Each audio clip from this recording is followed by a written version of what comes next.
Hello, class 9th. I am your teacher, Indu Rawat. Today, we are going to do our chapter 2 of our first book, that is Beehive. Beehive का आज हम chapter 2 लेने वाले हैं. The name of this chapter is The Sound of Music. और इस chapter के दो parts हैं. Part 1 is Evelyn Glennie listens to sound without hearing it. And part 2 is the shehnai of Bismillah Khan. तो आज हम पार्ट 1 लेंगे. उसका नाम है Evelyn Glennie listens to sound without hearing it. क्या ऐसा पॉसिबल है कि एवलिन ग्लेनिस आवाज़ को सुनती है बिना सुने? हाँ, ऐसा पॉसिबल है. ये पॉसिबल किसने किया? एवलिन ग्लेनी ने. आप कहेंगे एवलिन ग्लेनी है कौन? एवलिन ग्लेनी एक वर्ल्ड नोन म्यूजिशियन है. She is multi percussionist. बहुत सारे वाद्य यंत्रों को बजाती है. परक्यूशनिस्ट का मतलब होता है एक ऐसा इंसान जो बहुत सारे म्यूज़िकल इंस्ट्रूमेंट्स को प्ले कर सकता है. तो एवलिन ग्लेनी भी ऐसी ही इंसान है. उनके बारे में इस चैप्टर में राइटर डेबोरा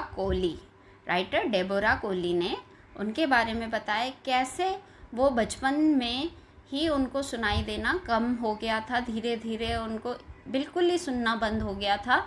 और फिर एक टाइम ऐसा आया कि सब ने कह दिया कि अब इनको स्पेशल स्कूल में इनको भेजा जाए. इनका नॉर्मल स्कूल में ये कुछ नहीं सीख सकती. तो उन्होंने हिम्मत ना हारी और म्यूज़िक में उनका इंटरेस्ट था. म्यूज़िक में इंटरेस्ट दिखाया और इसको अपनी लाइफ बनाया. तो कैसे वो वाइब्रेशंस को फील करती थी इस चैप्टर में हम पढ़ेंगे. मैं आपको इसकी फ़ोटो दिखा देती हूँ. देखो, एवलिन ग्लेनी ऐसी दिखती हैं.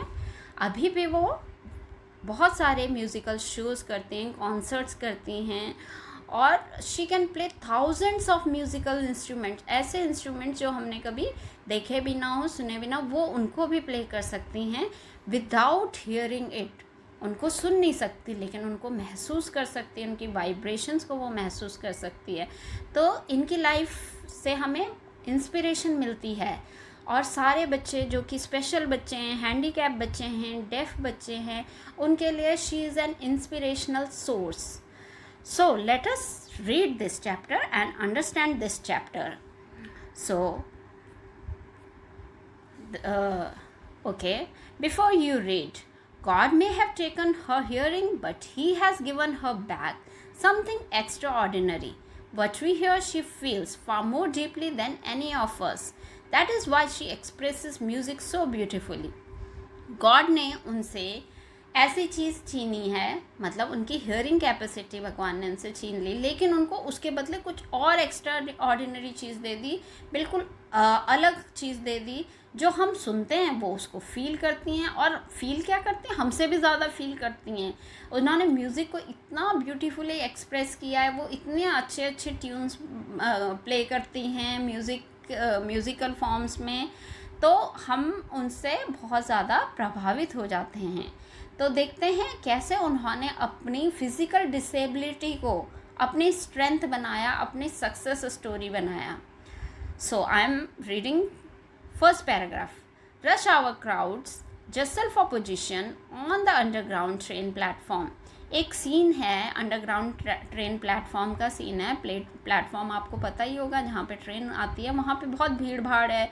A slight girl looking younger than her 17 years was nervous yet excited as she felt the vibrations of the approaching train. और एक पतली दुबली सी लड़की है जो कि अपने 17 years की वो है, लेकिन वो यंगर दिखती है, छोटी दिखती है और वो नर्वस है, एक्साइटेड है. तभी वो फील करती है अप्रोचिंग ट्रेन की वाइब्रेशंस को. जो ट्रेन आ रही है वहाँ पे उसकी वाइब्रेशंस को भी फील करती है. वो क्यों नर्वस थी?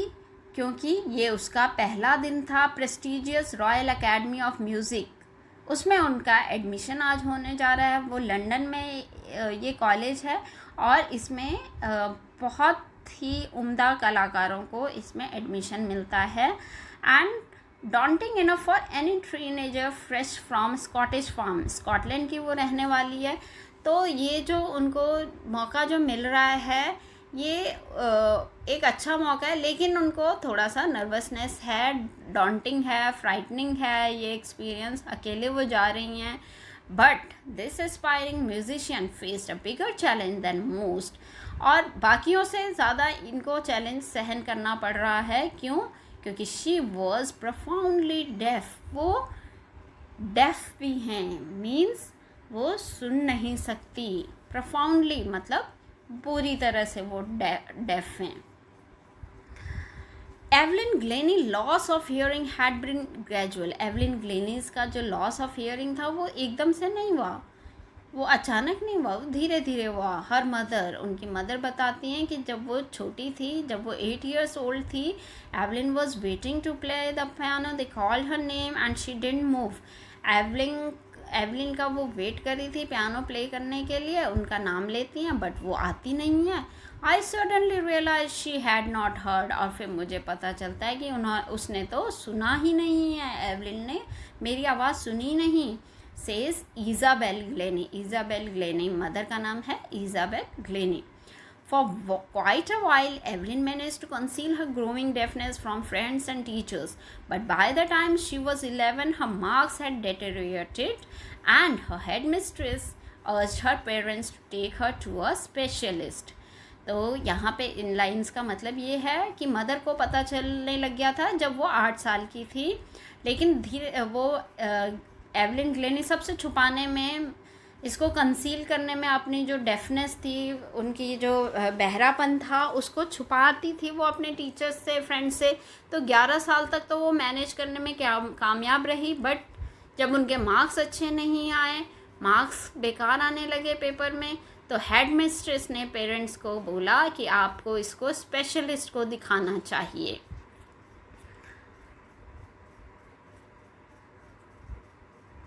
It was then discovered that her hearing was severely impaired as a result of gradual nerve damage. बाद में पता चला कि उनकी हियरिंग जो कैपेसिटी, हियरिंग एबिलिटी है, वो तो बिल्कुल ही इम्पेयर हो गई है, वीकेंड हो गई है, मतलब कमज़ोर हो गई है. क्यों? क्योंकि कोई नर्व जो थी उनके दिमाग की, वो डैमेज होती जा रही थी, धीरे धीरे वो डैमेज हो गई थी. They were advised that she should be fitted with hearing aids and sent to a school for the deaf. और अब उनको क्या एडवाइस किया गया कि उसको हियरिंग एड्स का सहारा लेना पड़ेगा. कान में जो मशीन होती है उसको हियरिंग एड कहते हैं. जो बहरेपन के शिकार जो बच्चे होते हैं उनको ये हियरिंग एड्स दिया जाता है. और उनको ये भी एडवाइस किया गया कि उसको दूसरे स्कूल में एडमिशन लेना पड़ेगा जो डेफ बच्चों के लिए होता है. Everything suddenly looked black, says Evelyn. Evelyn क्या कहती है कि मुझे सब जगह अंधेरा अंधेरा दिखने लगा जब उसको उसकी ज़िंदगी में उसको ये पता चला कि अब वो सुन नहीं सकती चीज़ों को, उसका तो हियरिंग कैपेसिटी जो है वो ख़त्म हो गई है. तो उसके लिए तो चारों तरफ अंधेरा छा गया था. Now I am reading here.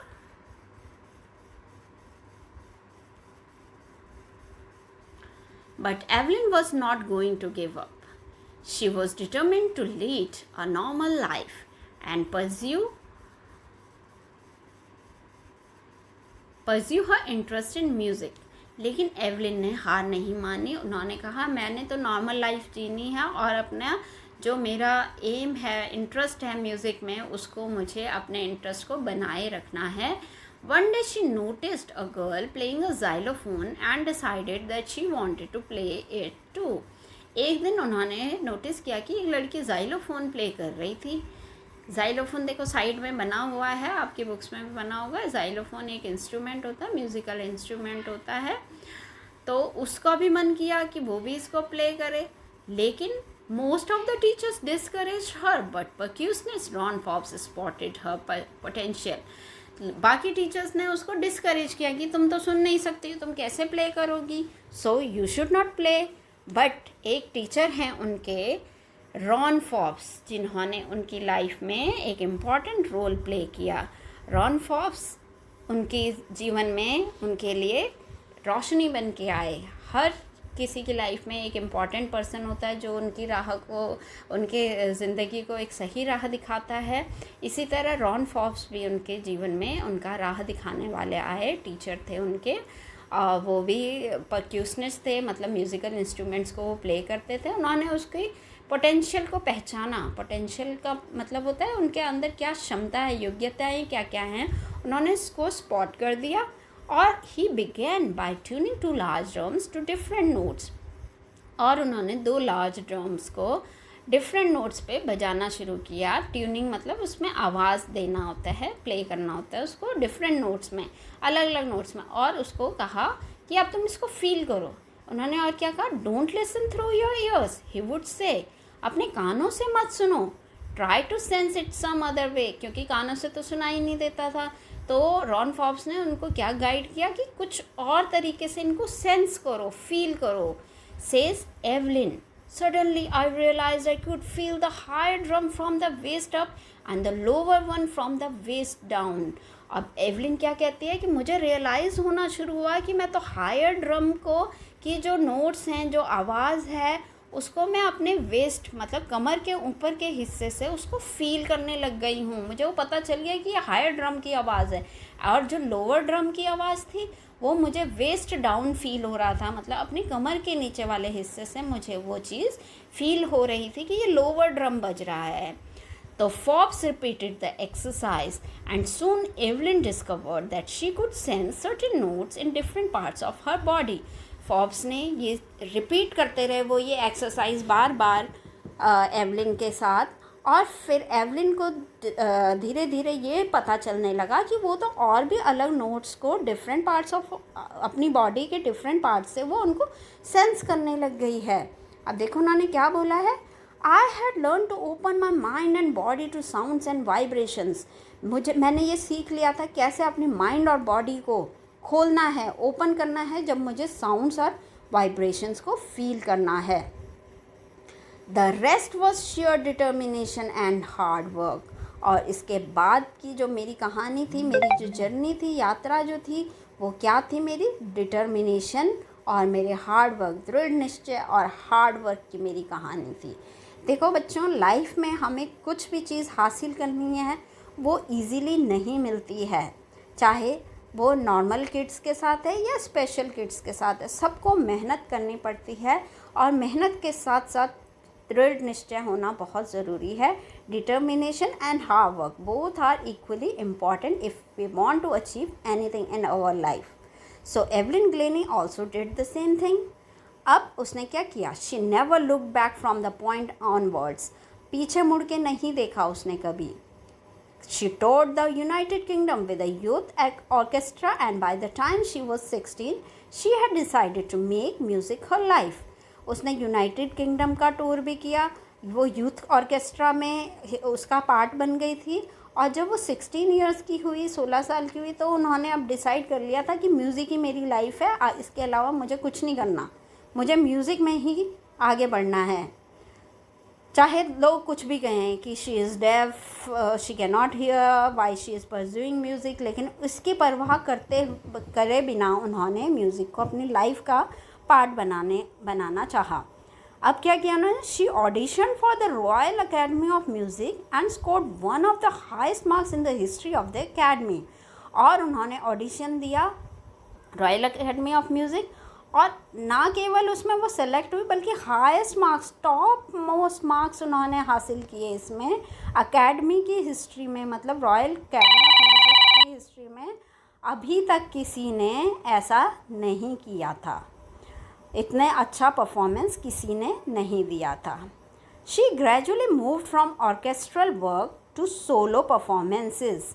पहले तो वो ऑर्केस्ट्रा के साथ गाती थी, म्यूज़िक प्ले करती थी, परफॉर्मेंस देती थी, लेकिन धीरे धीरे अब उन्होंने सोलो परफॉर्मेंस भी देनी शुरू की। मतलब कॉन्फिडेंस आता है इंसान में, तो वो अकेले देने में भी घबराता नहीं है। At the end of her 3 years course she had captured most of the top awards. और जब वो 3 साल का कोर्स उन्होंने कंप्लीट किया तो उनको बहुत सारे अवार्ड्स मिले, क्योंकि वो एक लक्ष्य उन्होंने निर्धारित कर दिया था कि मुझे ये काम करना है तो करना है, तो इस वजह से वो अवार्ड्स भी उनको मिलते रहे। And for all this Evelyn won't accept any hint of heroic achievement. और ये जो सब वो अचीव कर रही थी, वो उनको ये नहीं लग रहा था कि मैं बहुत हीरोइक अचीवमेंट है मेरे लिए। वो क्या कहती हैं, देखो, If you work hard and know where you are going, you will get there. कहती हैं अगर आप मेहनत कर रहे हो और आपको पता है कि आप कहाँ जा रहे हो तो तुम वहाँ ज़रूर पहुँचोगे. तुम्हें कहाँ जाना है अपना लक्ष्य पहले ही निर्धारित कर लो, तुम ज़रूर वहाँ पहुँचोगे. And she got right to the top, the world's most sought after percussionist with a mastery of some 1,000 instruments and hectic international schedule. तो उन्होंने इतनी मेहनत की, उन वो टॉप मोस्ट पोजीशन पे आई. वर्ल्ड म्यूजिशियंस में उनका नाम गिना जाता है. और मल्टी परक्यूशनिस्ट मतलब बहुत सारे म्यूज़िकल इंस्ट्रूमेंट्स को बजाने वाले वो बनी. वर्ल्ड में उनका नाम मल्टी परक्यूशनिस्ट में गिना जाता है और थाउजेंड्स ऑफ म्यूज़िकल इंस्ट्रूमेंट्स वो बजा सकती हैं. और आज के दिन में उनका बहुत ही हैक्टिक इंटरनेशनल स्केड्यूल है. मतलब कभी यहाँ टूर कर रही हैं वो, कभी दूसरी कंट्री में कर रही हैं, कॉन्सर्ट्स वो दे रही हैं. तो बिज़ी उनका स्केड्यूल है. It is intriguing to watch Evelyn function so effortlessly without hearing. It means कि इंट्रिगिंग मतलब फैसिनेटिंग, क्यूरियस, मतलब उनको देखकर इतना अच्छा लगता है. लोग मंत्रमुग्ध होकर उनको देखते हैं कि कैसे एफर्टलेसली, बिना कोई एफ़र्ट लगाए वो कैसे म्यूज़िकल इंस्ट्रूमेंट्स को प्ले कर रही हैं बिना उनको सुने. मतलब कैसे वो तालमेल बिठा रही हैं बाकियों के साथ. In our 2 hour discussion she never missed a word. अब राइटर डेबोरा कोहली हमें बता रहे हैं कि 2 घंटे के डिस्कशन में उन्होंने एक भी वर्ड को मिस नहीं किया. Man with bushy beards give me trouble, she laughed. वो क्या कहती हैं, आदमी जिनकी बियर्ड्स होती है, मतलब दाढ़ी होती है, उनकी वजह से मुझे थोड़ा सा दिक्कत होती है. और फिर हंसने लगती है. क्यों? क्योंकि वो उनकी लिप रीडिंग नहीं कर पाती है, क्योंकि उसको तो सुनाई देता नहीं है. तो she has to read the lips whatever the person is saying. It is not just watching the lips, it is the whole face, especially the eyes.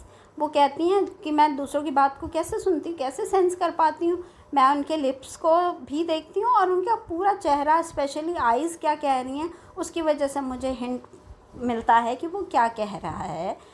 She speaks flawlessly with a Scottish lilt. वो बहुत अच्छे से Scottish language बोलती हैं, बहुत अच्छे accent में वो बोलती हैं, क्योंकि वो सुनाई तो पहले उनको देता ही था, तो लैंग्वेज तो वो सीख ही गई थी. और वो ये भी कहते हैं कि my speech is clear because I could hear till I was 11. She says, कहती मेरी भाषा बिल्कुल सही है, स्पीच बिल्कुल सही है, क्योंकि मैं 11 साल तक तो मुझे सुनाई देता ही था. तो तब तक तो लैंग्वेज पे अच्छी पकड़ हो जाती है. But that does not explain how she managed to learn French and master basic Japanese. लेकिन बाद में तो उन्होंने फ्रेंच भी सीखा, जैपनीज़ भी सीखी. तो वो उन्होंने कैसे सीखी ये बात एक्सप्लेन वो नहीं कर पाती हैं. As for music, she explains it pours in through every part of my body. जहाँ तक कि म्यूज़िक की बात है, वो कहती हैं मेरे हर एक पार्ट से, बॉडी पार्ट से म्यूज़िक झलकता है. It tingles in the skin, my cheek bones and even in my hair. तो म्यूज़िक जब भी बजता कहते हैं कि ये मेरे स्किन में टिंगल मीन्स साउंड क्रिएट करता है, सेंसेशन क्रिएट करता है स्किन में, चीक बोन्स में, इवन इन माई हेयर. मेरे बाल भी म्यूज़िक को सुनते हैं. तो वही कहते हैं मैंने पूरी बॉडी पार्ट से म्यूज़िक को सुनना स्टार्ट कर दिया है. सब कुछ मुझे म्यूज़िक जो है वो सब सुनाई देता है, सेंस मैं कर सकती हूँ. When she plays the xylophone, she can sense the sound passing up the stick into her fingertips.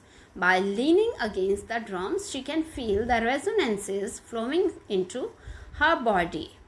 जब वो xylophone बजाती हैं तो उसकी साउंड को वो फील करते हैं कि कैसे स्टिक से xylophone को प्ले किया जाता है. स्टिक से जो वाइब्रेशन हो रही कैसे मेरी फिंगर टिप्स पे जा रही है. और जब वो ड्रम्स प्ले करती हैं तो ड्रम से रेजोनेंस साउंड होती है कि जो एक हम बजाते हैं उसके बाद जो वाइब्रेशंस होती हैं, उसके बाद वो वाइब्रेशंस कैसे मेरी बॉडी तक पहुंच जाते हैं और मुझे पता चल जाता है ये इस नोट पे बज रहा है. On a wooden platform she removes her shoes so that the vibrations pass through her bare foot and up her legs. जब वो कोई कॉन्सर्ट करती हैं और वुडन प्लेटफॉर्म होता है तो उसमें वो अपने शूज़ उतार देती हैं ताकि फीट्स के ज़रिए उसकी वाइब्रेशन को फील करे और लेग्स तक वो वाइब्रेशंस उसकी पहुंच जाती हैं। तो देखो कैसे उन्होंने अपने डिसेबिलिटी को अपनी स्ट्रेंथ बना दिया है। Not surprisingly Evelyn delights her audiences. Evelyn अपने ऑडियंस को बहुत ज़्यादा खुश करती है, प्रसन्नचित कर देती है। In 1991 she was presented with the Royal Philharmonic Society's prestigious soloist of the year award. ये अवार्ड उनको 1991 में मिला है।